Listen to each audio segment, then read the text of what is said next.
رحمت اور شفقت بنا کر بھیجا گیا، اور مسلمان جو ہیں اللہ تعالیٰ سے رسول صلی اللہ علیہ وسلم سے عشق کرتے ہیں، وہاں ویسے ہی چھوٹے پرندے طوطی و بلبل ان کے سینے میں بھی حضور صلی اللہ علیہ وسلم کے لیے بہت محبت ہے، وہ بھی ہر وقت حضور صلی اللہ علیہ وسلم کا ہی تذکرہ کرتے ہوئے اور گفتگو کرتے ہوئے نظر آتے ہیں۔ جیسا کہ قرآن مجید میں اللہ تعالیٰ خود فرماتے ہیں کہ ہم نے آپ صلی اللہ علیہ وسلم کے ذکر کو بلند کر دیا، تو اسی طرح اللہ تعالیٰ نے اپنے ذکر کے ساتھ نبی کریم صلی اللہ علیہ وسلم کے ذکر کو بھی زندہ رکھا۔ تو اس کا مطلب یہ ہے کہ یہاں تک کہ انسانوں نے تو حضور صلی اللہ علیہ وسلم کی تعریف بیان کرنی ہی ہے، تو طوطی و بلبل جو ہیں چھوٹے چھوٹے پرندے وہ بھی حضور صلی اللہ علیہ وسلم کا ہی ذکر کرتے ہوئے نظر آتے ہیں۔ آگے شعر نمبر 3 ہے،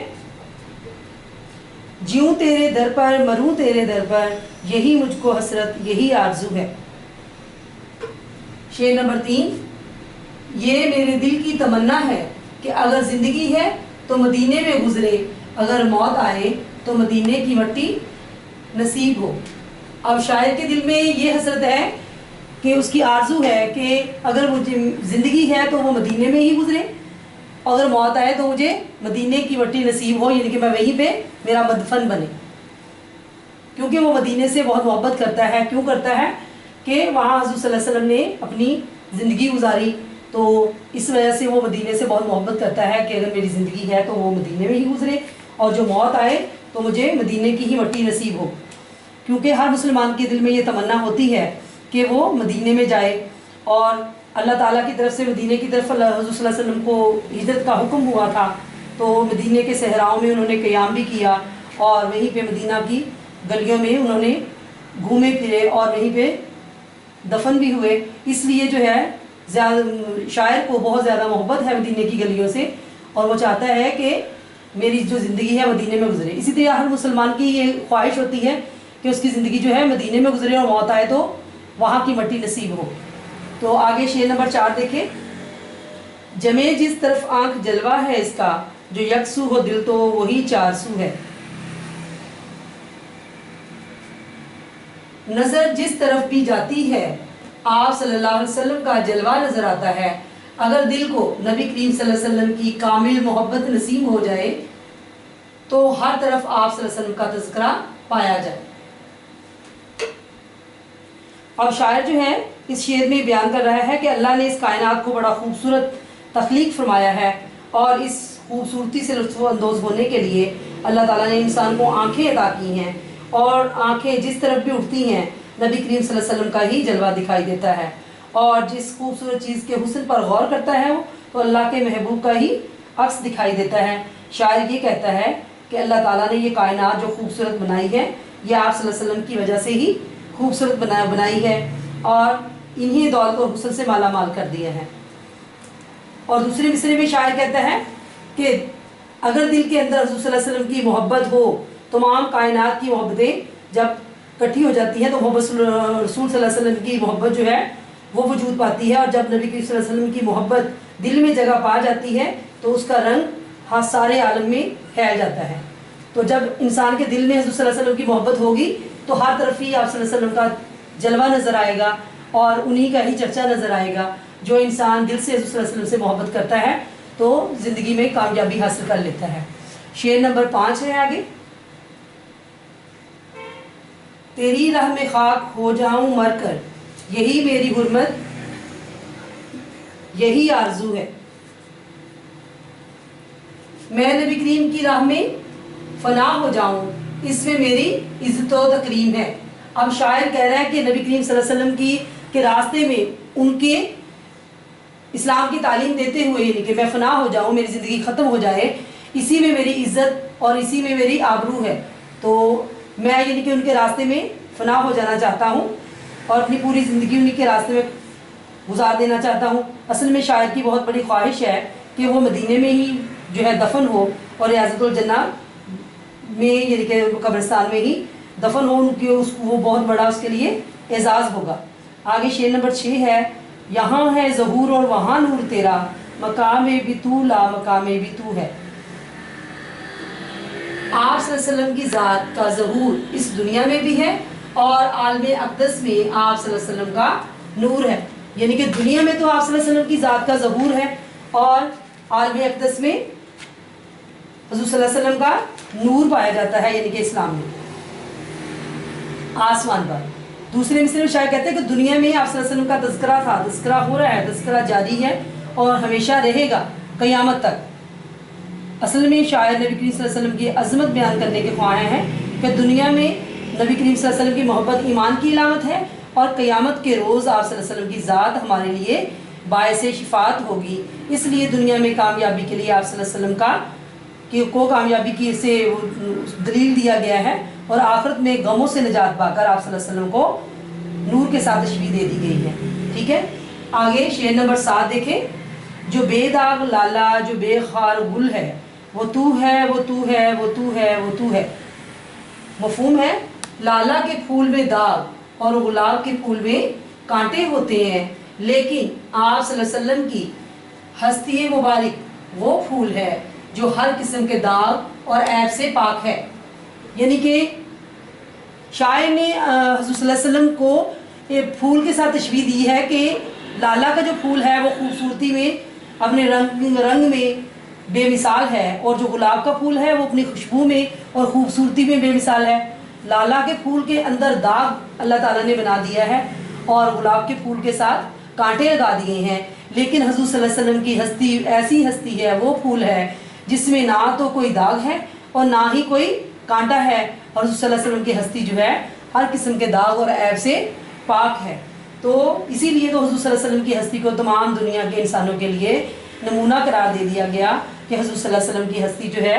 ہر قسم کے عیب اور داغ سے پاک ہے۔ یہ تھا ہمارا آج کا بیٹا نظم نعت کا اشعار کا مفہوم، اس کے معنی بھی بتائے، آپ کو تھوڑی بہت تشریح بھی کی۔ اب جو ہے آپ لوگ اس کی تشریح خود بنائیں گے۔ تو یہ